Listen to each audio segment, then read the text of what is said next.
الحمد لله نحمده ونستعينه ونستغفره ونؤمن به ونتوكل عليه ونعوذ بالله من شرور أنفسنا ومن سيئات أعمالنا من يهده الله فلا مضل له ومن يضلله فلا هادي له ونشهد أن لا إله إلا الله وحده لا شريك له ونشهد أن محمدًا عبده ورسوله أما بعد فإن خير الحديث كتاب الله وخير الهدي هدي محمد صلى الله عليه وسلم وشر الأمور محدثاتها وكل محدثة بدعة وكل بدعة ضلالة وكل ضلالة في النار يا أيها الذين آمنوا اتقوا الله حق تقاته ولا تموتن إلا وأنتم مسلمون يا أيها الناس اتقوا ربكم الذي خلقكم من نفس واحدة وخلق منها زوجها وبث منهما رجالا كثيرا ونساء واتقوا الله الذي تساءلون به والأرحام إن الله كان عليكم رقيبا يا أيها الذين آمنوا اتقوا الله وقولوا قولا سديدا يصلح لكم أعمالكم ويغفر لكم ذنوبكم ومن يطع الله ورسوله فقد فاز فوزا عظيما أعوذ بالله السميع العليم من الشيطان الرجيم بسم الله الرحمن الرحيم وَإِن كُنتُم مَّرْضَىٰ أَوْ عَلَىٰ سَفَرٍ أَوْ جَاءَ أَحَدٌ مِّنكُم مِّنَ الْغَائِطِ أَوْ لَامَسْتُمُ النِّسَاءَ فَلَمْ تَجِدُوا مَاءً فَتَيَمَّمُوا صَعِيدًا طَيِّبًا فَامْسَحُوا بِوُجُوهِكُمْ وَأَيْدِيكُم مِّنْهُ اللهم صل على محمد وعلى آل محمد كما صليت على إبراهيم وعلى آل إبراهيم إنك حميد مجيد اللهم بارك على محمد وعلى آل محمد كما باركت على إبراهيم وعلى آل إبراهيم إنك حميد مجيد رب اشرح لي صدري ويسر لي أمري واحلل عقدة من لساني يفقهوا قولي رب زدني علما اللهم انفعنا بما علمتنا وعلمنا ما ينفعنا وزدنا علما سبحانك لا علم لنا إلا ما علمتنا إنك أنت العليم الحكيم۔ ہر قسم کی حمد و ثنا اللہ جل جلالہ کے لیے، بے شمار بے حد و حساب درود و سلام ہو امام الانبیاء، امام الاولین والآخرین، امام الہدیٰ، امام المتقین، جناب محمد الرسول اللہ صلی اللہ علیہ وآلہ وصحبہ وسلم کی ذات گرامی پر۔ طہارت کے حوالے سے ہمارے مسائل چل رہے تھے۔ 2 جمعے پہلے طہارت پر بات ہو چکی ہے، گزشتہ جمعہ وضو کے طریقے کے حوالے سے بات ہو چکی ہے۔ آج کے جمعۃ المبارک کے اندر بھی کچھ حصہ وضو کے حوالے سے ہوگا، پھر کچھ غسل جنابت اور پھر کچھ تیمم کے حوالے سے ہوگا۔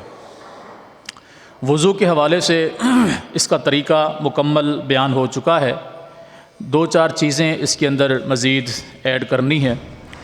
وہ ہیں سردیوں میں یا گرمیوں میں لوگ موزے پہن لیتے ہیں، جرابیں پہن لیتے ہیں، اس پر مسح کرنے کے حوالے سے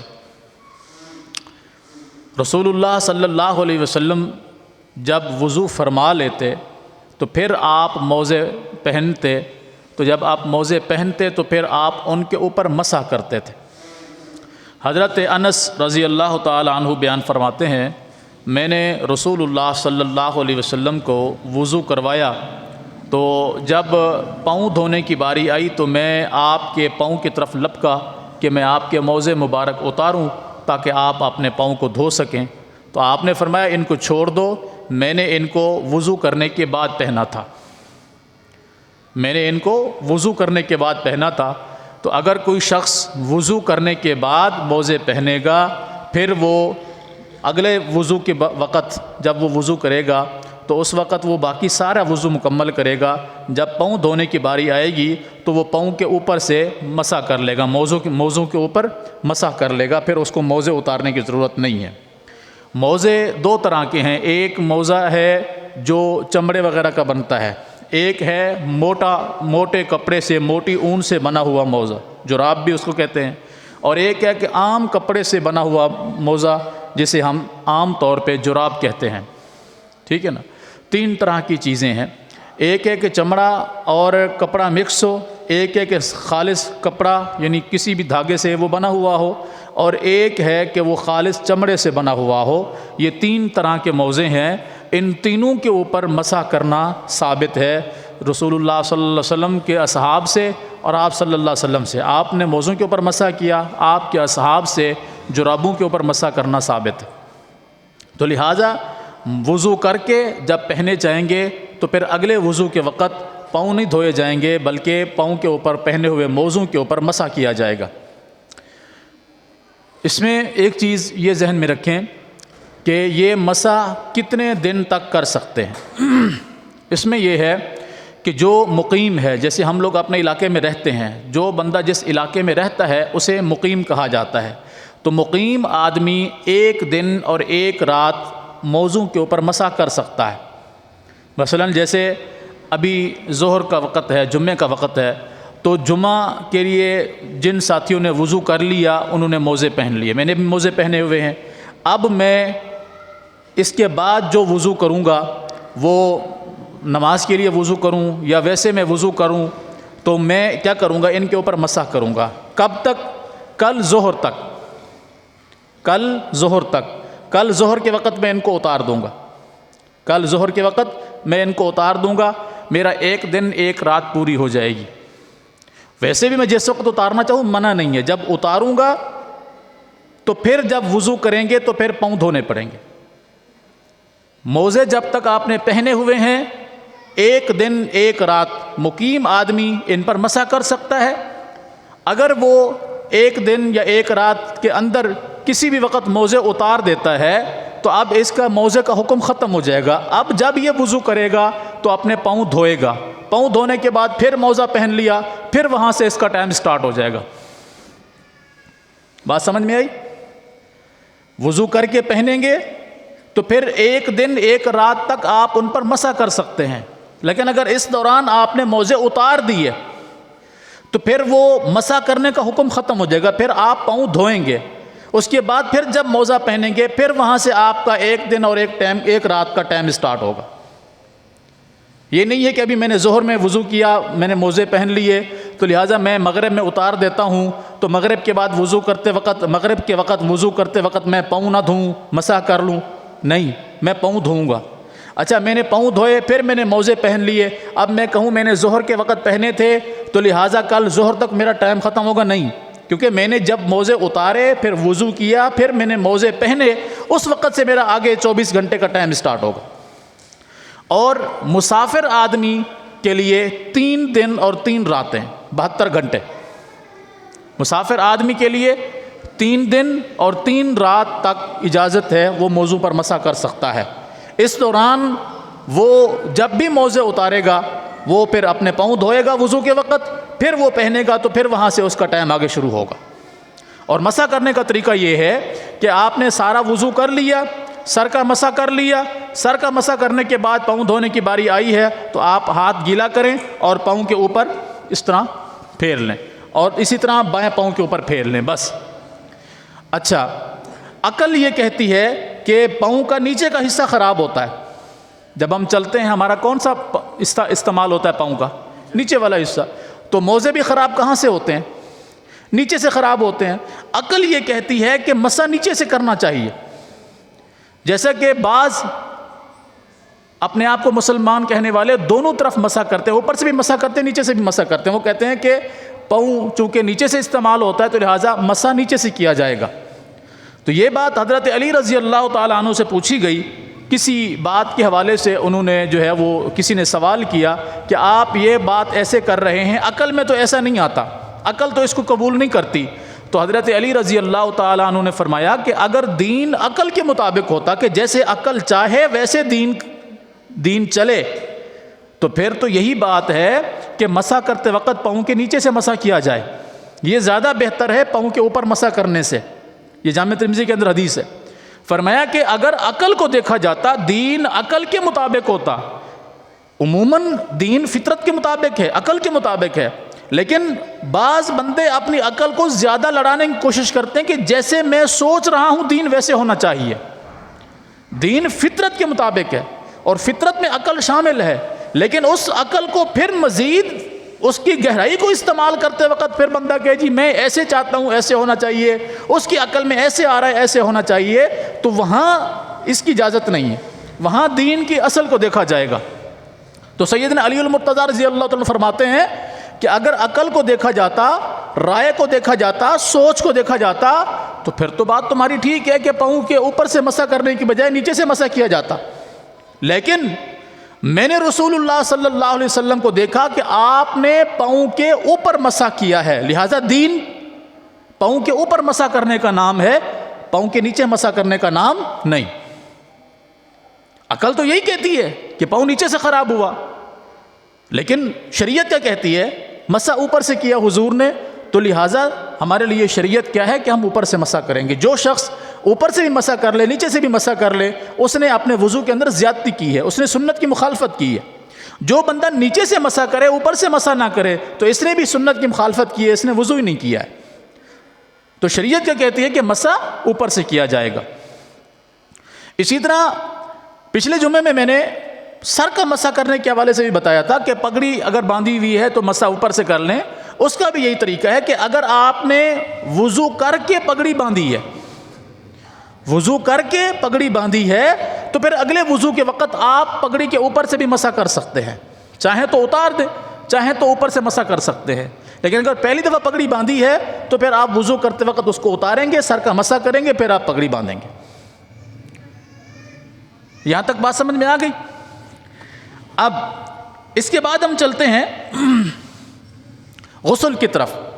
اچھا، بلکہ اسی وضو کے حوالے سے کچھ چیزیں بیان کرتے ہیں کہ یہ تو ہمارا وضو ہو گیا، اب اس وضو کے ساتھ ہم نماز ادا کریں، قرآن کریم کی تلاوت کریں، بیت اللہ کا طواف کریں، یا کوئی بھی عبادت جس کے لیے وضو ضروری ہو، آپ اس وضو کے ساتھ آپ عبادت کر سکتے ہیں۔ عموماً قرآن کریم کے لیے وضو ضروری نہیں ہے، لیکن ویسے انسان کو با وضو رہنا چاہیے، اس کی بڑی فضیلت ہے۔ وضو کے اندر انسان ہو، وہ کون سی وجوہات ہیں جس وجہ سے وضو ٹوٹ جاتا ہے؟ کہ جب انسان کو دوبارہ وضو کرنے کی ضرورت پیش آتی ہے، ان میں سے پہلی چیز تو یہ ہے کہ اگر انسان ٹیک لگا کر سو گیا اور اس طرح سویا کہ اس کا ہوش جاتا رہا۔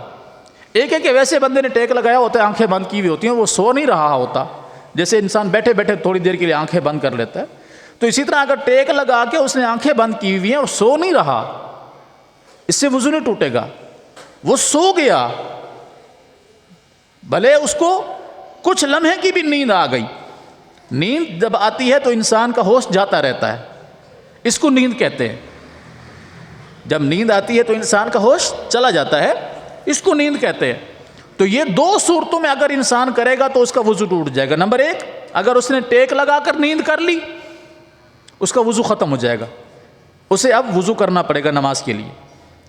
یا انسان لیٹ گیا، سو گیا، لیٹ کر اس کو نیند آ گئی یا ٹیک لگا کر نیند آ گئی، دونوں صورتوں میں وضو ٹوٹ جائے گا۔ ایک ہے کہ انسان بیٹھا ہوا ہے، جس طرح اس وقت آپ بیٹھے ہوئے ہیں، بیٹھے ہوئے حالت میں اگر انسان کو نیند آ جاتی ہے تو اس میں وضو نہیں ٹوٹے گا، اس میں وضو نہیں ٹوٹے گا۔ آپ اندازہ لگائیں کہ رسول اللہ صلی اللہ علیہ وسلم اکثر و بیشتر عشاء کی نماز بہت لیٹ پڑھاتے تھے۔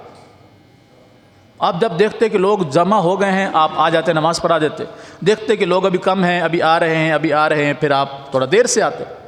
تو صحابہ کرام رضوان اللہ علیہ مجمعین سارا دن محنت مزدوری کر کے تھکے ہارے آتے، تو عشاء کی نماز میں جب وہ بیٹھے ہوتے حضور کے انتظار میں، تو وہ بیٹھے بیٹھے وہ کہتے کہ ہماری نیند کی وجہ سے ہمارے سر زمین کو جا لگتے، بیٹھے بیٹھے ہی ان کو کیا آ جاتی؟ اونگ آ جاتی، نیند آ جاتی، اس طرح آ جاتی کہ ہمارے سر بعض دفعہ زمین کو جا لگتے، ویسے سوتے سوتے بندہ یوں جھک جاتا ہے، اور حضور آتے نماز پڑھاتے اور ہم کھڑے ہو کر نماز پڑھتے تھے اور ہم دوبارہ وضو نہیں کرتے تھے۔ تو جو عمل صحابہ نے بتایا ہے اس سے یہ سمجھ میں آ رہی ہے بات کہ ٹیک لگا کر کوئی سو جائے گا تو وضو کرے گا، لیٹ کر سو جائے گا تو وضو کرے گا، بیٹھے بیٹھے اس کو آنکھ لگ گئی اس کا وضو نہیں ٹوٹے گا۔ ٹیک لگا کر یا لیٹ کر وضو کیوں ٹوٹ جاتا ہے؟ کیونکہ اس وقت انسان کی دبر جو ہے یہ بالکل ریلیکس ہو جاتی ہے، اور رسول اللہ صلی اللہ علیہ وسلم نے فرمایا جب آنکھ بند ہوتی ہے تو دبر کا تسمہ کھل جاتا ہے۔ آنکھیں بند ہوتی ہیں تو پیچھے کا تسمہ کھل جاتا ہے، اس وقت انسان کو ہوش نہیں ہوتا کہ پتہ نہیں اس دوران نیند کی حالت میں کوئی ہوا خارج ہوئی ہو، کچھ بھی خارج ہو گیا ہو، تو اس کو پتہ نہیں ہوتا ہے، تو شک کی بنیاد پر کیا کہ وہ وضو کرے گا۔ جب اس کی آنکھیں بند ہو گئیں تو دبر کا تسمہ کھل گیا۔ لیکن جب انسان بیٹھا ہوا ہوتا ہے اس کی آنکھ بھی لگ جائے تو تب بھی وہ نیچے سے اس قدر مطلب مضبوط بیٹھا ہوا ہوتا ہے کہ اس کی ہوا خارج وغیرہ ہونے کے کوئی چانس نہیں ہوتے۔ تو یہ دو فرق ہیں لیٹ کر بیٹھ یا سو کر نیند کرنے یا بیٹھ کر نیند کرنے کے درمیان، کہ اگر بیٹھے بیٹھے اس کی آنکھ لگ گئی ہے تو وضو نہیں کرے گا، لیٹ کر یا ٹیک لگا کر اس نے نیند کر لی ہے تو وضو کرے گا۔ نمبر 1، اور یہ جامع ترمذی کے اندر حدیث ہے۔ اور دوسری حدیث، دوسرا وضو ٹوٹنے کا چانس ہے کہ انسان کے پخانے کی جگہ سے یا پیشاب کی جگہ سے کوئی چیز خارج ہو، پخانے کی جگہ سے یا پیشاب کی جگہ سے۔ پخانے کی جگہ سے کیا یعنی ہوا خارج ہو جائے، یا آواز والا جسے عام طور پہ پاد کہتے ہیں یہ خارج ہو جائے۔ دونوں صورتوں میں نبی صلی اللہ علیہ وسلم نے کیا فرمایا کہ اگر تمہیں شک گزرے کہ تمہارے جو ہے نا وہ ہوا خارج ہوئی ہے اور تم اس کی بو محسوس نہ کرو یا اس کی آواز نہ سنو، پھر تم وضو نہ کرو، صرف شک ہے۔ کب وضو کرنا ہے؟ 2 صورتیں ہیں، یا تو آواز آئے گی یا پھر بو محسوس ہوگی، پھر کیا ہے وضو ٹوٹ جاتا ہے۔ شک کی بنیاد پر وضو نہیں ٹوٹے گا کہ بیٹھے پتہ نہیں یار میری ہوا خارج تو نہیں ہو گئی، جب تک آپ اس کی بو محسوس نہ کریں یا آواز نہ سنیں تب تک وضو آپ کا برقرار ہے۔ ایک ہے کہ آواز آئی ہے یا پھر بدبو محسوس ہوئی ہے، اس صورت میں کیا ہے وضو ٹوٹ جائے گا۔ اسی طرح پیشاب کی جگہ سے پیشاب کے قطرے نکل جائیں، یا بعض انسانوں کو تکلیف ہوتی ہے لیس دار پانی نکلتا رہتا ہے جسے مزی کہا جاتا ہے، مزی کہا جاتا ہے، یہ نکلے یا پیشاب کے قطرے نکلیں، اس سے وضو ٹوٹ جائے گا۔ ایک ہے کہ انسان اپنے جذبات کے اندر ہو، جوش کے اندر ہو، اس وقت جو پانی نکلتا ہے اسے مادہ منویہ کہا جاتا ہے، اس وقت انسان پر غسل واجب ہوتا ہے۔ لیکن عام لیسدار پانی یا پیشاب کے قطرے اگر نکل جائیں گے تو اس وقت کیا ہوگا وضو کرنا پڑے گا۔ اور حضرت علی رضی اللہ تعالیٰ عنہ کو یہ تکلیف تھی کہ ان کو کثرت کے ساتھ مزی کی شکایت تھی، جسے ہماری زبان میں جریان کہا جاتا ہے، حکیموں کی زبان میں اس کو کیا کہا جاتا ہے جریان، یعنی لیس دار پانی کا نکلتے رہنا، اسے مزی کو حکیموں کی زبان میں کیا کہا جاتا ہے جریان۔ اور خواتین کو یہ تکلیف ہوتی ہے تو انہیں لیکوریا کی بیماری کہا جاتا ہے۔ تو ان دونوں صورتوں میں عورت ہو یا مرد وہ کیا کرے گا وضو کریں گے۔ حضرت علی رضی اللہ تعالیٰ عنہ کو یہ تکلیف تھی، لیکن وہ چونکہ رسول اللہ صلی اللہ علیہ وسلم کے داماد تھے تو شرم کی وجہ سے وہ آپ سے مسئلہ نہیں پوچھ رہے تھے، اور فرماتے ہیں کہ میں اس چکر میں رہتا تھا جیسے میری مزی خارج ہوتی تھی تو میں نہا لیتا تھا فوراً، تو نہاتے نہاتے میری پیٹھ چھل گئی، نہاتے وقت میں جسم کو اچھی طریقے سے ملتا تو میرے جسم پہ کیا پڑ گئے نشان پڑ گئے، بار بار اپنے آپ کو نہاتے وقت جو ہے نا وہ صفائی کرتے وقت۔ تو پھر میں نے اپنے غلام کو رسول اللہ صلی اللہ علیہ وسلم کے پاس بھیجا، تو ان سے میں نے دریافت کیا کہ آپ جا کر رسول اللہ صلی اللہ علیہ وسلم سے مسئلہ پوچھیں۔ تو آپ سے جا کر اس نے مسئلہ پوچھا تو آپ صلی اللہ علیہ وسلم سمجھ گئے کہ مسئلہ کس نے پوچھا ہے، تو آپ نے فرمایا اس کو کہو وضو کر لیا کرے، یعنی جس نے یہ مسئلہ پوچھا ہے اس کو کہو کہ تم ہر نماز کے ساتھ کیا کر لیا کرو وضو کر لیا کرو۔ اچھا، اسی طرح تیسری چیز ہے بغیر کپڑے کے شرم گاہ کو اگر ہاتھ لگ جائے اس سے بھی وضو ٹوٹ جائے گا۔ کپڑے کے ساتھ اگر شرم گاہ کو ہاتھ لگتا ہے تو اس سے وضو نہیں ٹوٹے گا۔ دو طرح کی حدیثیں آتی ہیں رسول اللہ صلی اللہ علیہ وسلم سے. ایک حدیث میں یہ ہے کہ کپڑے کے ساتھ ہاتھ لگ جائے یا بغیر کپڑے کے لگ جائے وضو نہیں ٹوٹے گا. اس میں صرف یہ ہے کہ شرمگاہ کو ہاتھ لگ جائے تو وضو نہیں ٹوٹے گا. ایک حدیث میں ہے کہ شرمگاہ کو ہاتھ لگ گیا تو وضو ٹوٹ جائے گا. ایک طلق بن علی رضی اللہ تعالیٰ عنہ سے حدیث ہے اور ایک بسرا بنت جندب رضی اللہ تعالیٰ عنہ سے حدیث ہے. ایک میں کیا ہے کہ شرمگاہ کو ہاتھ لگ گیا وضو نہیں ٹوٹے گا کیونکہ وہ بھی جسم کا ایک حصہ ہے.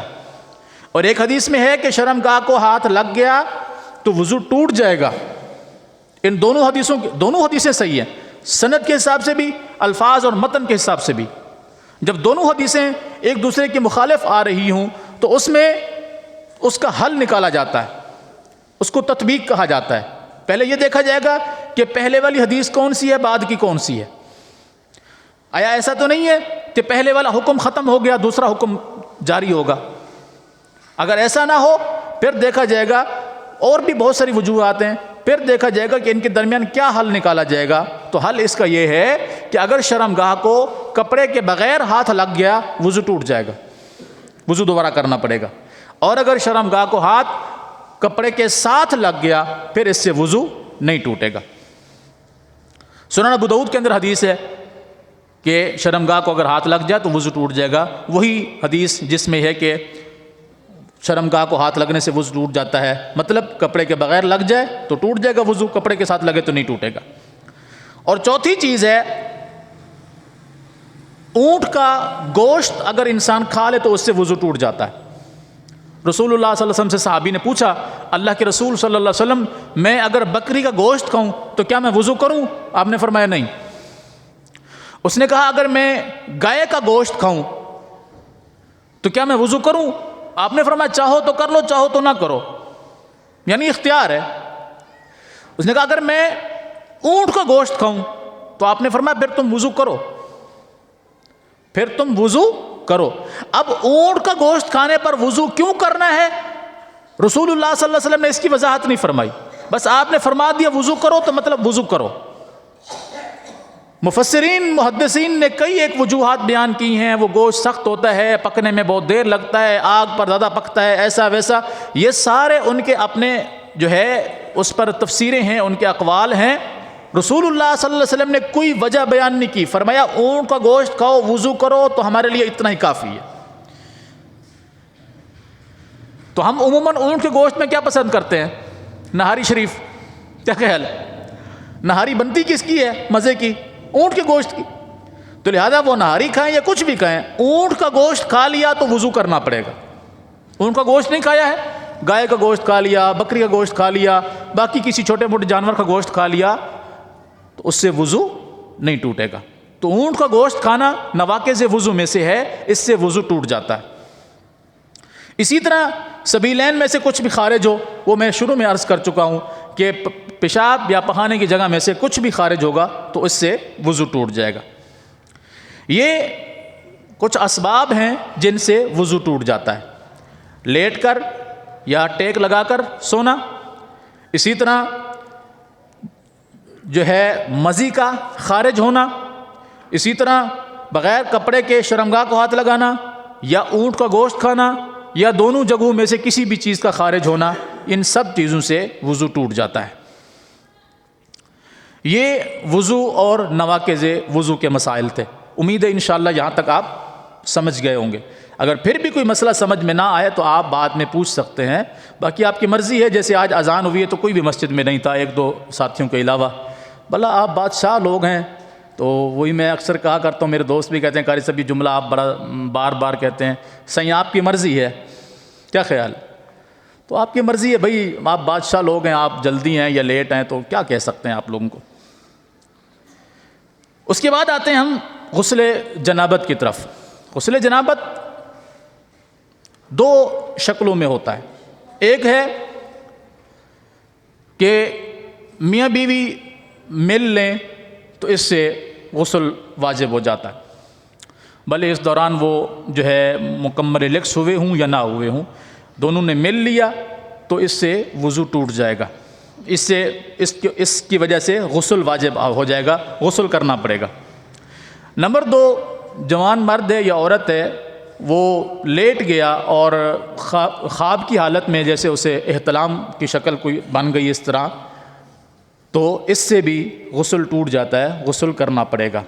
اور اسی طرح جمعے کے دن بھی جو غسل کیا جاتا ہے، رسول اللہ صلی اللہ علیہ وسلم جمعے والا دن بھی غسل ایسے ہی فرماتے تھے جیسے آپ غسل جنابت کرتے تھے۔ اور اسی طرح خواتین کے جو اپنے ایام ہوتے ہیں، ان ایام سے جب وہ فارغ ہوں وہ بھی اسی طرح غسل کریں گی۔ اور اسی طرح خواتین جب بچے کو جنم دیتی ہیں تو اسے نفاس کا غسل کہا جاتا ہے، وہ بھی جب غسل کریں گی تو وہ بھی اسی طرح غسل کریں گی۔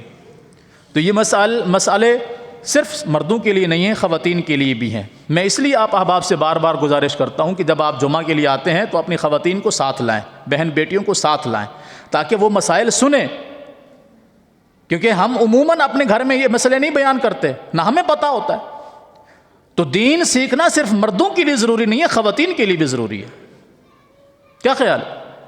اگر انہیں علم نہیں ہوگا تو وہ پاکی اور ناپاکی کو کیسے محسوس کریں گی، کیسے اس کا ازالہ کریں گی؟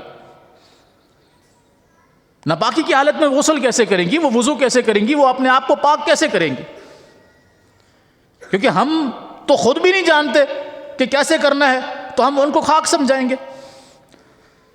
تو پھر وہ بیچاری اسی حالت میں جیسے ان کو آڑا ٹیڑھا طریقہ آتا ہوگا بس وہ گزارا کر لیتی ہیں، یا جیسے ہم میں سے کسی کو غسل جنابت کے بارے میں علم نہیں ہے، سوائے اس کے کہ کوئی ایک آدھ بندے کو یہاں مجلس میں کسی کو معلوم ہو تو الگ بات ہے، ورنہ کسی کو معلوم نہیں ہے۔ تو ہم کیا کرتے ہیں، بس داڑا داڑ پانی بہایا جسم پہ، اللہ اللہ خیر صلی۔ عام غسل اور غسل جنابت یعنی جو غسل ضروری ہوتا ہے، اس میں اور عام غسل کے درمیان فرق ہے۔ عام غسل میں آپ گئے ہیں، شاور کھولا، نہا لیا، یا پانی بھرا مگے سر پہ ڈالے، کہیں گیلا جسم رہ گیا، کہیں خشک رہ گیا، کچھ بھی ہو گیا، بس گزارا ہو گیا ایسے۔ لیکن غسل جنابت کا طریقہ ہے، جو غسل ضروری ہو جائے، واجب ہو جائے، فرض ہو جائے، اس کا جو طریقہ ہے اس کے مطابق کریں گے تو آپ اس سنت کو پائیں گے، نہیں تو آپ کا جسم تو پاک ہو گیا لیکن آپ نے سنت کے مطابق غسل نہیں کیا۔ اور اگر اس دوران جسم کا کوئی حصہ خشک رہ گیا تو آپ کا غسل ہی نہیں ہوا، تو آپ ناپاک کے ناپاک ہیں۔ تو یہ مسئلہ سمجھنا ضروری ہے کہ نہیں؟ اور کیا یہ دونوں کے لیے، عورت کے لیے اور مرد کے لیے، دونوں کے لیے سمجھنا ضروری ہے کہ یہ صرف مردوں کے لیے سمجھنا ضروری ہے؟ کیا خیال؟ بعض دفعہ لوگ کہتے ہیں کہ یار مولویوں کو نا کچھ شرم کرنی چاہیے کہ ممبر و محراب پہ کھڑے ہو کر ایسے مسئلے بیان نہیں کرنے چاہیے۔ انا للہ و انا الیہ راجعون۔ اللہ اگر کوئی مسئلہ قرآن میں بیان کرے تو قرآن کو پھر کہاں جا کے پڑھنا چاہیے؟ مندر میں جا کے پڑھنا چاہیے؟ چرچ میں جا کے پڑھنا چاہیے؟ بتائیے۔ اگر حدیث کے اندر کوئی مسئلہ بیان ہوا ہو تو اس حدیث کو کس جگہ پر جا کے پڑھنا چاہیے؟ کوئی مجھے جگہ بتا دے۔ اور رسول اللہ صلی اللہ علیہ وسلم نے جب کبھی صحابہ کو تعلیم دی، آپ کی تعلیم کا 90% حصہ ممبر سے بیان ہوا۔ 90% حصہ دین کا، قرآن کا 90% حصہ، حدیث کا 90% حصہ ممبر سے بیان ہوا۔ آپ ممبر پہ تشریف فرما ہوتے تھے، آپ نے کبھی مصلی پہ بیٹھ کے درس نہیں دیا۔ جب آپ مسجد میں ہوتے آپ ممبر پر چڑھتے اور درس دیتے۔ اور جو مسئلہ میں بیان کرنے لگا ہوں یہ بھی آپ سے ایک عورت نے پوچھا، عورت نے، اور اس مسئلہ پوچھنے کے بعد اس عورت کو باقی صحابیات نے اتنا کوسا کہ تم نے ہماری ناک کٹوا دی ہے، تم بھلا یہ مسئلہ کیسے پوچھ سکتی ہو؟ اس عورت نے آ کر کیا کہا؟ صحابہ کی مجلس سے، صحابہ بیٹھے ہوئے ہیں، حضور تشریف فرمائے، کہنے لگی اللہ کے رسول صلی اللہ علیہ وسلم میں آپ سے ایسا مسئلہ پوچھنے والی ہوں جو بڑی شرم والی بات ہے، لیکن یہ مجھے مسئلہ ضرور پوچھنا ہے، اور یاد رکھیے گا اللہ حق بیان کرتے وقت نہیں شرماتا۔ اگر آپ اللہ کے رسول ہیں تو آپ مجھے بتائیں گے۔ پھر رسول اللہ صلی اللہ علیہ وسلم نے کیا فرمایا؟ ہاں اللہ حق بیان کرتے وقت نہیں شرماتا۔ ان اللہ لا یستحیی من الحق، ان اللہ لا یستحیی ان یضرب مثلا ما بعوضہ۔ وہاں تو اللہ نے ایک اور بات بیان کی، لیکن رسول اللہ صلی اللہ علیہ وسلم نے کیا فرمایا اپنی حدیث میں؟ بے شک اللہ حق بیان کرتے وقت نہیں شرماتا، تم پوچھو جو پوچھنا چاہتی ہو، یعنی میں جو تمہیں جواب دوں گا وہ میرا جواب نہیں ہوگا، اللہ کی طرف سے جواب ہوگا۔ پھر اس نے یہ مسئلہ پوچھا، اللہ کے رسول صلی اللہ علیہ وسلم جس طرح خواب میں مرد خواب میں دیکھتا ہے کہ وہ کسی کے ساتھ کچھ کر رہا ہے، اس دوران اس کا جو ہے اس کے اوپر غسل واجب ہو جاتا ہے، اگر ایسے ہی خواب میں عورت کوئی ایسی چیز دیکھ لے کیا وہ بھی غسل کرے گی؟ آپ نے فرمایا ہاں وہ بھی غسل کرے گی، اس پر بھی ویسے ہی غسل ہے جیسے مرد پر غسل ہے۔ یعنی احتلام مرد کو بھی ہو سکتا ہے، عورت کو بھی ہو سکتا ہے۔ اس مسئلہ پوچھنے کے بعد اما عائشہ بیان فرماتی ہیں میں نے بھی اور باقی خواتین نے بھی اس کو بڑا ڈانٹا، لیکن اس نے کہا میں نے اللہ کے رسول سے مسئلہ پوچھا ہے، اگر میں اللہ کے رسول سے نہیں پوچھوں گی تو مجھے بتاؤ پھر میں کس سے پوچھوں گی؟ کون ہے جو میرے مسئلے کا تسلی بخش مجھے جواب دے سکتا ہے؟ آج لوگ مولوی سے کوئی بات سن لینا، مولوی بڑے بے شرم لوگ ہیں، یہ ہر بات کو کھول کر بیان کر دیتے ہیں، ہر بات ہر جگہ پر بیان کرنے والی نہیں ہوتی۔ ایسے لوگوں کو ڈوب کے مرنا چاہیے، چلو بھر پانی میں ڈوب کے مرنا چاہیے۔ وہ گھر میں بیٹھا ہوا ہے، ٹی وی کے اوپر فلم چل رہی ہے، آنے والی عورت ننگی ہے، آدھی ننگی ہے، وہ بھی دیکھ رہا ہے، اس کی بیٹی بھی دیکھ رہی ہے، اس کی بیوی بھی دیکھ رہی ہے، اس کا بیٹا بھی دیکھ رہا ہے، اس وقت اس کو غیرت نہیں آتی؟ پاکستانی ہو یا انڈیا ہو، کوئی بھی فلم ڈرامہ کچھ بھی دیکھ لو، حیا باختہ لباس، بے حیائی اور فحاشی پر مبنی مواد وہ دیکھ رہے ہوں، اس وقت ان کو شرم حیا نہیں آتی۔ مولوی صاحب مسئلہ بیان کر دے تو اس وقت ان کو شرم آنا شروع ہو جاتی ہے، حیا آنا شروع ہو جاتی ہے، غیرت یاد آ جاتی ہے۔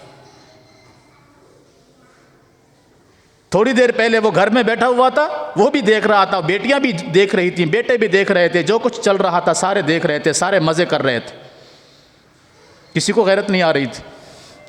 عالم دین مسئلہ بیان کر دے تو وہ کیا ہو جاتی ہے؟ شرم آ جاتی ہے، اس سے غیرت جاگ جاتی ہے۔ یہ شرم والا مسئلہ ممبر سے بیان نہیں ہونا چاہیے تھا، کہاں ہونا چاہیے تھا؟ روڈ پہ کھڑے ہو کر، چرچ میں، مندر میں۔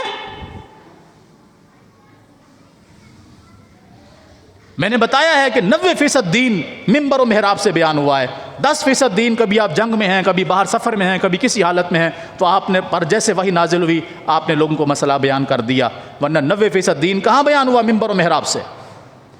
اور اس 90% دین کے اندر یہ چیزیں شامل ہیں۔ اچھا، کوئی بات بری لگی ہو تو معذرت چاہتا ہوں، جو حق ہے میں نے کہہ دیا ہے، اب آپ شرم کریں، مجھے تو کم از کم نہیں آ رہی شرم، سیدھی سی بات ہے۔ اگر میں شرم کروں گا تو پھر آپ کو مسئلہ نہیں بتا پاؤں گا، پھر آپ جا کر ہجڑوں سے پوچھیے گا یا عورتوں سے پوچھیے گا، کیا خیال؟ رسول اللہ صلی اللہ علیہ وسلم جب غسل جنابت فرماتے آپ کیا کرتے؟ آپ صلی اللہ علیہ وسلم سب سے پہلے پانی لیتے اور اپنے ہاتھوں کو دھوتے، ہاتھوں کو دھوتے۔ آج ہمارے ہاں ٹب بھرے ہوئے نہیں ہوتے، سردیوں میں تو ہم خیر ٹب بھر لیتے ہیں، گرم پانی کر لیتے ہیں، تو اس میں بھی اسی طرح کیا جائے گا کہ تھوڑا سا پانی لیں گے، ہاتھوں کو دھوئیں گے، ہاتھوں کو دھو لیا، پھر آپ صلی اللہ علیہ وسلم پانی لیتے اور اپنے مخصوص حصے پہ ڈالتے اور بائیں ہاتھ سے اس کو صاف کرتے۔ آئی سمجھ؟ پانی لیتے، اس کو ڈالتے اور بائیں ہاتھ سے صفائی کرتے، مکمل صفائی کر لیتے۔ اس کے بعد آپ ویسے ہی وضو کرتے جیسے نماز کے لیے وضو کیا جاتا ہے۔ اور وضو کا طریقہ کیا ہے؟ کہ سب سے پہلے ہاتھ دھونے اچھے طریقے سے، پھر کلی کرنی ہے، پھر ناک میں پانی چڑھانا ہے، دونوں کو جھاڑنا ہے، غرارہ کرنا ہے، پھر چہرہ دھونا ہے مکمل، پھر سیدھا ہاتھ دھونا ہے کوہنی تک، الٹا ہاتھ دھونا ہے کوہنی تک، بس اتنا آپ غسل کے اندر کرتے۔ سب سے پہلے ہاتھ دھوئے، پانی لے کے آپ نے جسم کی صفائی کی، عورت بھی اسی طرح کرے گی، وہ سب سے پہلے ہاتھ دھوئے گی، پھر پانی لے کے اپنے جسم کی صفائی کرے گی، پھر پانی لے گی اور وضو شروع کرے گی، عورت ہو یا مرد، وضو شروع کریں گے، مکمل وضو نہیں، کہاں تک؟ بازو دھونے تک۔ اب سر کا مسح نہیں کریں گے، سر کا مسح نہیں کریں گے، پھر کیا کرتے؟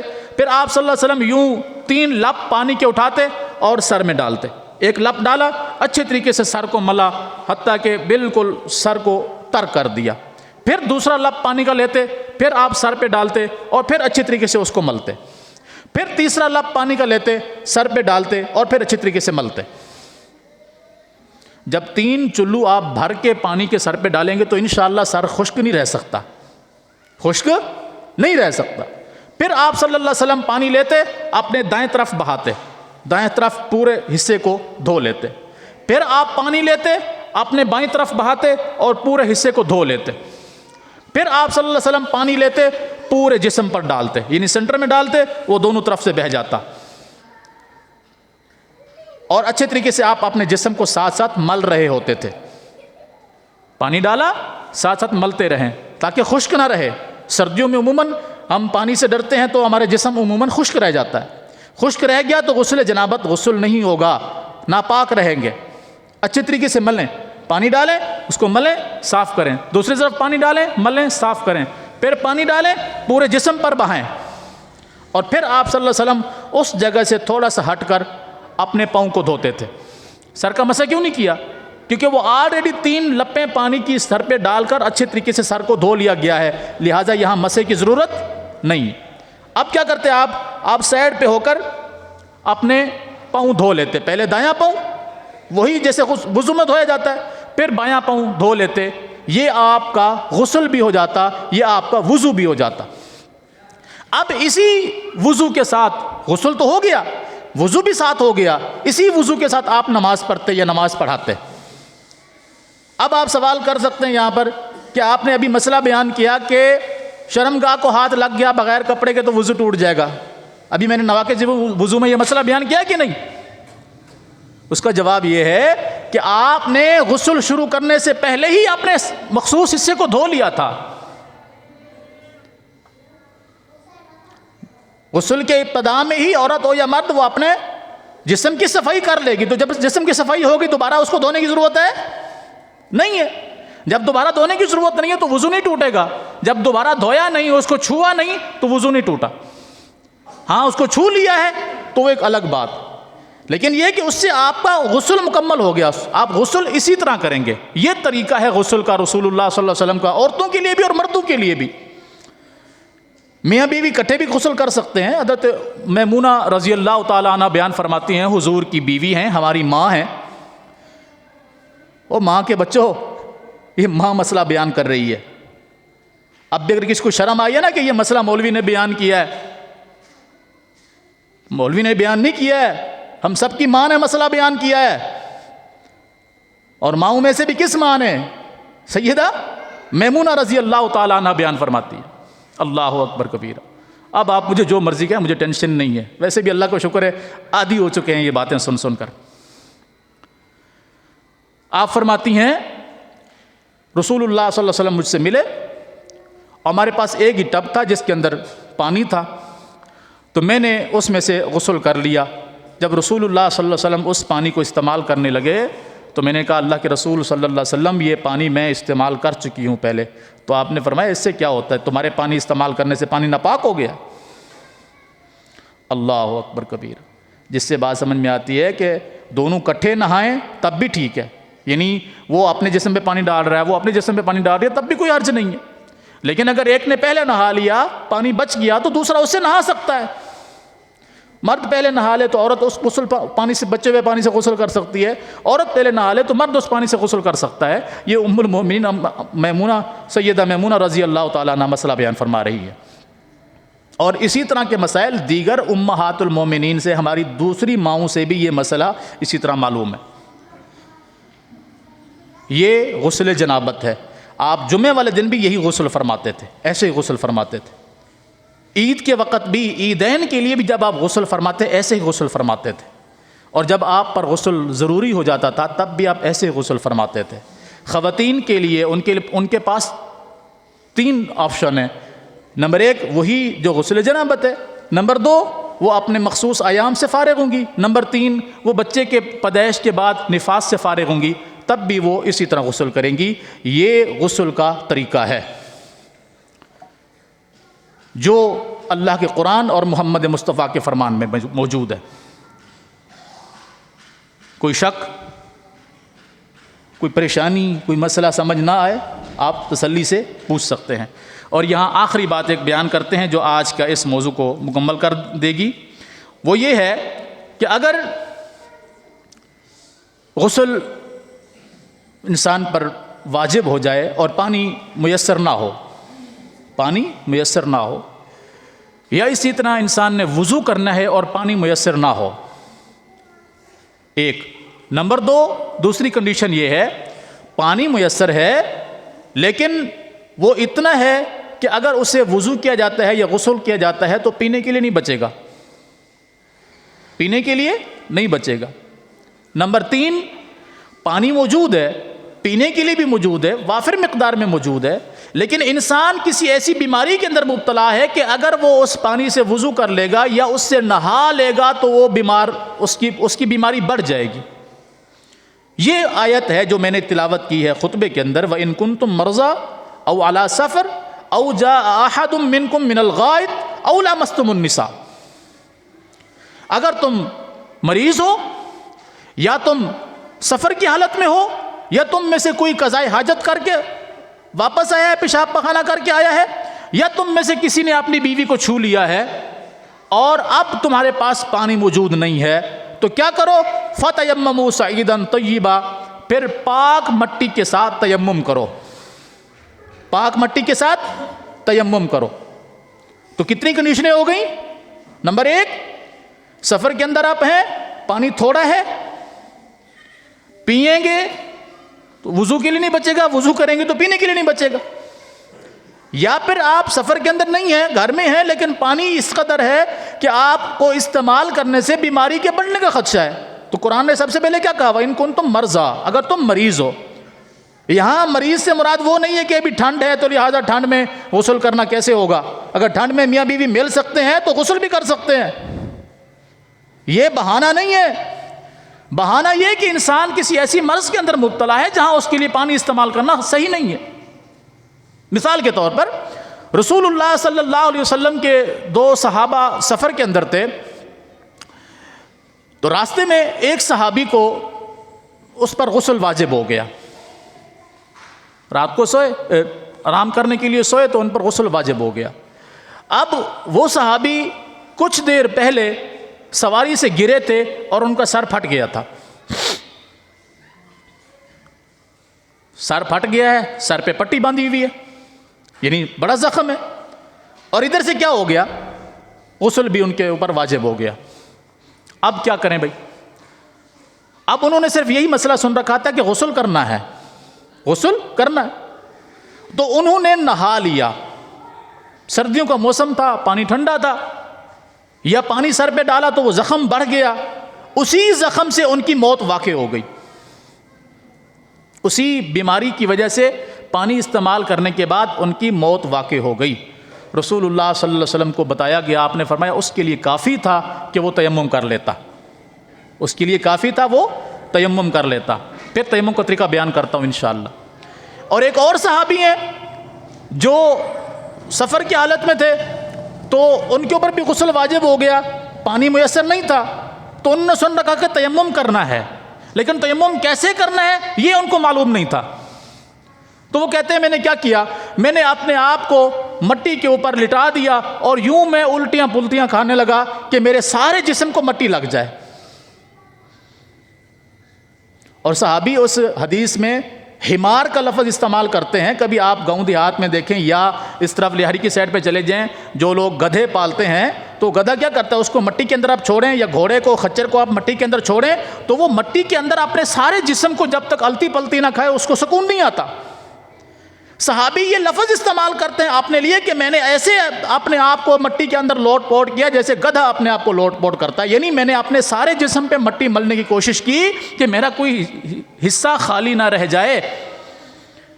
اور پھر جب وہ سفر سے واپس آئے تو خود اپنا یہ واقعہ رسول اللہ صلی اللہ علیہ وسلم کو بیان کیا، اللہ کے رسول صلی اللہ علیہ وسلم مجھ پر غسل واجب ہو گیا تھا، میرے پاس کوئی پانی نہیں تھا، میں نے ایسے تیمم کیا۔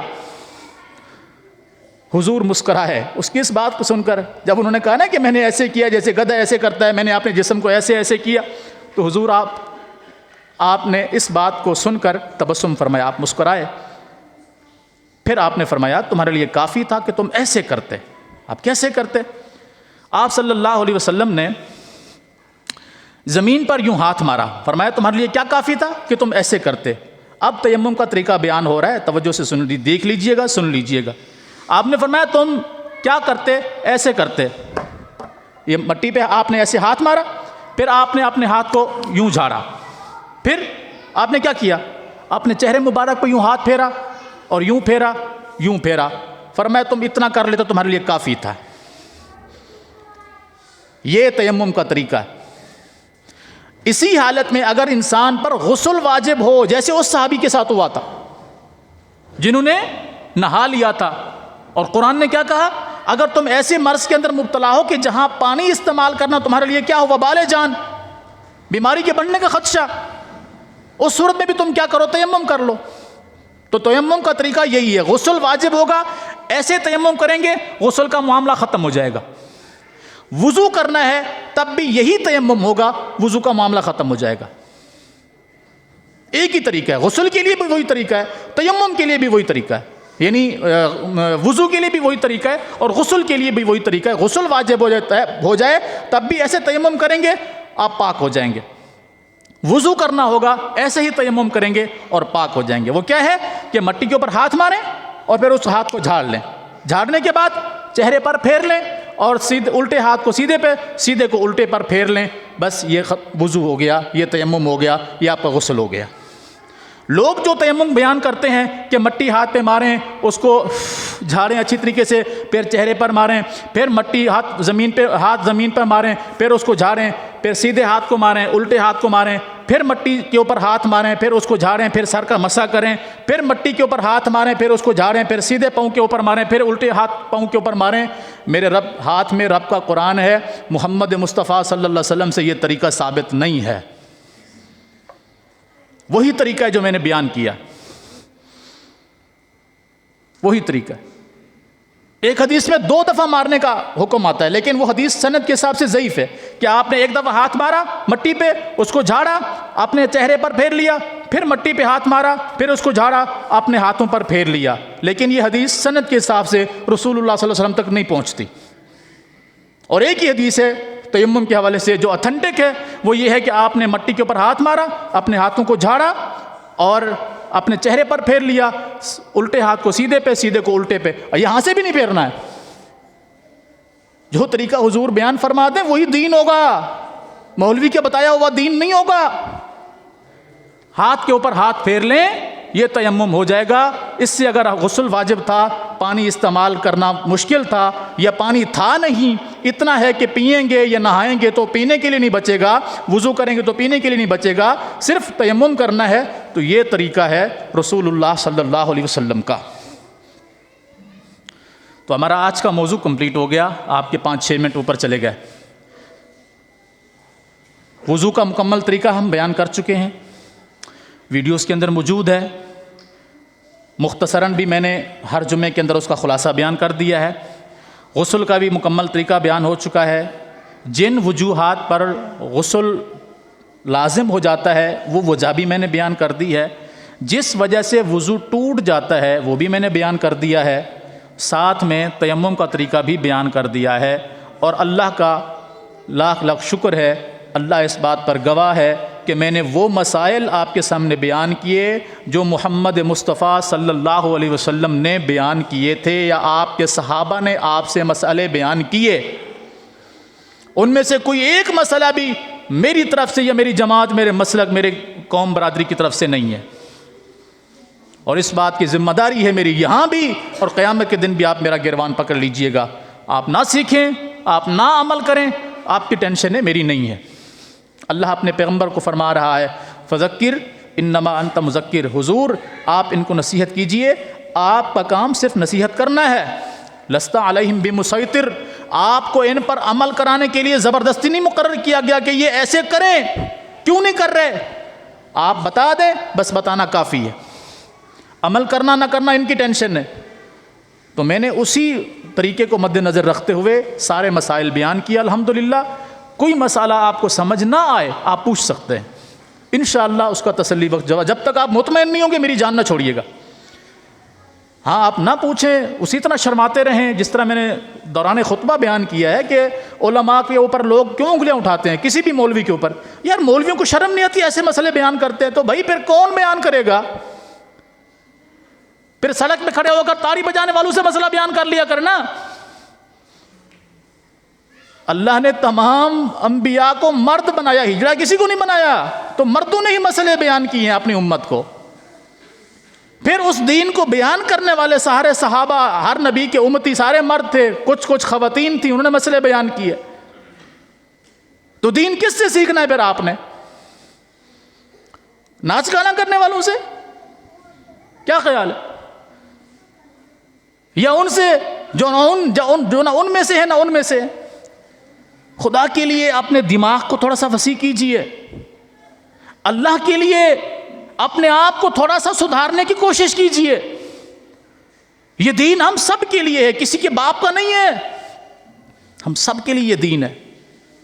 اور صحابیات آ کر حضور سے ایسے ایسے مسئلے پوچھتی تھیں کہ عورتیں کہتی ہیں کہ ہمارے سر شرم سے جھک جاتے تھے، لیکن ہمیں آگے سے خواتین جواب دیتی تھیں کہ اگر ہم حضور سے مسئلہ نہیں پوچھیں گے تو پھر کس سے پوچھیں گے؟ کون ہے جو ہماری رہنمائی کرے گا؟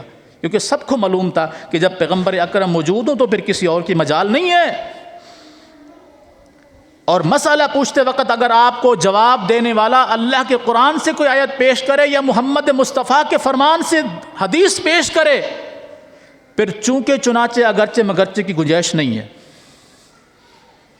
کیوں؟ حضرت عبداللہ بن عباس رضی اللہ تعالیٰ عنہ کے پاس ایک بندے نے آ کر مسئلہ پوچھا. انہوں نے کہا اللہ کے رسول صلی اللہ علیہ وسلم نے اس مسئلے میں یوں بات بیان فرمائی ہے. اس نے آگے سے کیا کہا؟ کسی عام بندے کا بھی نام نہیں لیا مسئلہ پوچھنے والے نے. اس نے کہا کہ ابو بکر تو اس مسئلے میں یوں کہتے ہیں، عمر تو اس مسئلے میں یوں کہتے ہیں. ابو بکر اور عمر کون ہیں؟ دونوں حضور کے سسر ہیں، دونوں کی بیٹیاں حضور کے گھر میں ہیں، یکے بعد دونوں اسلام کے خلیفہ ہیں، اور دونوں رسول اللہ صلی اللہ علیہ وسلم کے ساتھ روضہ مبارک میں آرام فرما رہے ہیں. اللہ کے ان پر قرور رحمتیں نازل ہوں. کسی عام بندے کا بھی نام نہیں لیا مسئلہ پوچھنے والے نے. پوچھ بھی کس سے رہے ہیں؟ حضور کے چچا کے بیٹے سے، حضور کے کزن سے، چچا زاد بھائی سے، عبداللہ بن عباس سے. کہا یہ مسئلہ بیان کیجئے. انہوں نے حدیث بیان کی رسول اللہ صلی اللہ علیہ وسلم کی. سائل نے کہا ابو بکر اس مسئلے میں یوں کہتے ہیں، عمر اس مسئلے میں یوں کہتے ہیں. جانتے ہیں کیا جواب دیا عبداللہ بن عباس نے رضی اللہ تعالی عنہما؟ فرمایا تو مر جائے تیری ماں تجھ پر روئے، میں تجھے اللہ کے رسول صلی اللہ علیہ وسلم کی حدیث بیان کر رہا ہوں، تو مجھے مقابلے میں ابو بکر اور عمر کو پیش کرتا ہے. کیا حیثیت ہے ابو بکر اور عمر کی رسول اللہ صلی اللہ علیہ وسلم کی حدیث کے مقابلے میں؟ میں تجھے اللہ کے رسول کی حدیث بیان کر رہا ہوں، تو مجھے مقابلے میں کیا پیش کر رہا ہے؟ ابو بکر اور عمر. ابو بکر اور عمر بھی محتاج ہے تو اللہ کے رسول کی حدیث کے محتاج ہے. میں نے تمہیں اللہ کے رسول کی حدیث بیان کی ہے، تو مجھے ابو بکر کی بات کرتا ہے، عمر کی بات کرتا ہے. اور اسی طرح ایک مسئلہ حضرت عمر کے بیٹے حضرت عبداللہ بن عمر سے پوچھا گیا کہ آپ کے والد نے حج تمتع کرنے سے منع کیا. حج تمتع کیا ہوتا ہے؟ یہ آپ سے تھوڑا سا اضافی ٹائم لے رہا ہوں کچھ بات سمجھانے کے لیے. اگلا موضوع ہمارا نماز کے حوالے سے ہوگا. یہ تھوڑا سا ان مسائل کو سمجھانے کے لیے کہ کیوں مسئلے ایسے بیان کیے جاتے ہیں اور وہ قرآن و سنت سے کیوں بیان کیے جاتے ہیں. حضرت عمر نے فتویٰ جاری کیا کہ حج تمتع کوئی نہیں کرے گا. حج تمتع کیا ہوتا ہے؟ کہ آپ یہاں سے حج کے دنوں میں احرام باندھ کے گئے ہیں، آپ جا کر پہلے عمرے کی نیت آپ نے کی، آپ جا کر عمرہ کریں، عمرہ کرنے کے بعد آپ احرام کھول دیں، عمرہ مکمل کریں، اس کے بعد احرام کھول دیں، حج کا انتظار کریں. جب 8 ذی الحجہ آئے گی یوم ترویہ، حج کا دن وہاں سے شروع ہو جائے گا، حج کے ایام وہاں سے شروع ہو جائیں گے. پھر آپ دوبارہ احرام باندھیں گے اور 13 ذی الحجہ کی شام کو یا پھر 12 ذی الحجہ کی شام کو آپ احرام کھولیں گے. بلکہ 9 ذی الحجہ کی شام کو جب آپ جو ہے حج سے فارغ ہو جائیں، 10 ذی الحجہ کو اپنی قربانی ذبح کریں اور اپنا احرام کھول دیں. ٹھیک ہے؟ یعنی عمرے اور حج کے لیے دونوں کے لیے الگ الگ احرام باندھے جائیں گے، الگ الگ نیت کی جائے گی. ابھی کوئی بندہ حج سے 1 مہینہ پہلے پہنچ جاتا ہے، جیسے فلائٹیں جلدی مل جاتی ہیں، اب وہ 1 مہینہ احرام کے اندر نہیں رہے گا، مشقت کے اندر نہیں رہے گا، وہ جائے عمرہ کرے، احرام کھول دے، پھر حج کے دنوں میں جا کر میقات سے احرام باندھیں اور حج کی نیت کریں، حج کریں، پھر اپنا احرام کھول دیں۔ اسے حج تمتع کہا جاتا ہے۔ اور حج قران یہ ہے کہ آپ حج اور عمرہ کریں گے ایک ہی طواف، ایک ہی احرام کے ساتھ۔ آپ نے احرام باندھنا ہے، جا کر عمرہ کرنا ہے، احرام نہیں کھولنا، حج کا انتظار کرنا ہے، حج کریں گے، پھر آپ احرام کھولیں گے۔ یہ مشقت والا کام ہے۔ تو حضرت عمر نے حج تمتع سے منع کر دیا، جس میں فائدہ تھا، اس وجہ سے کہ لوگ عموماً حج قران کو بھول رہے تھے اور آسانی کی طرف جا رہے تھے۔ تو آپ نے فرمایا کہ آج کے بعد کوئی حج تمتع نہیں کرے گا۔ ان کے بیٹے نے یہ مسئلہ سنا تو انہوں نے نیت کی کہ میں حج تمتع کی نیت کرتا ہوں، پہلے میں یعنی عمرہ کروں گا، احرام کھول دوں گا، پھر میں حج کے دنوں میں احرام باندھوں گا۔ تو لوگوں نے ان سے کہا آپ کے باپ نے اس کام سے منع کیا ہے۔ منع کرنے والے کون ہیں؟ امیر المومنین، وقت کے خلیفہ، لاکھوں مربع میل کے بادشاہ، نبی کریم صلی اللہ علیہ وسلم کے سسر، کوئی عام ہستی بھی نہیں۔ اور جس کو کہا جا رہا ہے وہ کون ہے؟ رسول اللہ صلی اللہ علیہ وسلم کے سالہ، حضرت حفصہ کے بہن کے بھائی، حضرت عمر کے بیٹے۔ ان سے کہا گیا آپ کے باپ نے اس کام سے منع کیا ہے۔ وہ کہنے لگے مجھے بتاؤ میرا باپ کون ہوتا ہے؟ کسی بھی عربی دان سے پوچھیے گا من ابی، اس کا معنی کیا ہے؟ من ابی، میرا باپ کون ہے؟ معنی رسول اللہ صلی اللہ علیہ وسلم کی حدیث کے مقابلے میں میرے باپ کی کیا حیثیت ہے؟ پھر من ابی کی وضاحت کی، کہا نازلت شریعت علی محمد، شریعت محمد رسول اللہ صلی اللہ علیہ وسلم پر نازل ہوئی ہے، میرے باپ پر نازل نہیں ہوئی۔ میں رسول اللہ صلی اللہ علیہ وسلم کی بات کو دیکھ کر جب حضور نے حج تمتع سے منع نہیں کیا تو میں اس کے مطابق چلوں گا، میرے باپ نے جو فیصلہ کیا ہے میں اس کو نہیں مانتا۔ آئی سمجھ؟ حضرت عمر کا فیصلہ بھی کوئی یعنی اس لیے تھا کہ لوگوں کے اندر سے حج قران کا احترام ختم نہ ہو جائے، اس وجہ سے جنہوں نے اس کو مانا تب بھی ٹھیک کیا، جنہوں نے نہیں مانا اس فیصلے کو، حج تمتع کیا، انہوں نے بھی ٹھیک کیا۔ کسی نے مخالفت کی ہے تب بھی ٹھیک ہے، نہیں کی ہے تب بھی ٹھیک ہے۔ اس لیے جب کوئی مولوی قرآن اور محمد مصطفیٰ صلی اللہ علیہ وسلم کے فرمان سے مسئلہ بیان کرے، دلیل پیش کرے، اس کو مانیے۔ وہ کہے کہ نہیں وہ ہمارے بزرگ نے یوں کہا، ہمارے امام نے یوں کہا، ہمارے مرشد نے یوں کہا، ہمارے بڑے نے یوں کہا، ہمارے ابے نے یوں کہا، ہمارے استاد نے یوں کہا، دلیل کوئی پیش نہ کرے تو سمجھ لیجئے کہ یہ اس کے گھر کا دین ہے، نہ اللہ کے قرآن کا دین ہے، نہ محمد مصطفیٰ کا دین ہے صلی اللہ علیہ وسلم۔ اللہ تعالیٰ عمل کرنے کی توفیق عطا فرمائے۔ آپ احباب سے معذرت چاہتا ہوں، آپ احباب کے 20 منٹ میں نے زیادہ لیے ہیں۔ یہ کچھ مسائل اہم تھے، خاص تھے، جن کو بیان کیا گیا ہے۔ پھر بھی کوئی بات سمجھ نہ آئے تو آپ پوچھ سکتے ہیں۔ اقول قولی ھذا واستغفر اللہ لی ولکم ولسائر المسلمین۔ بسم اللہ الرحمن الرحیم۔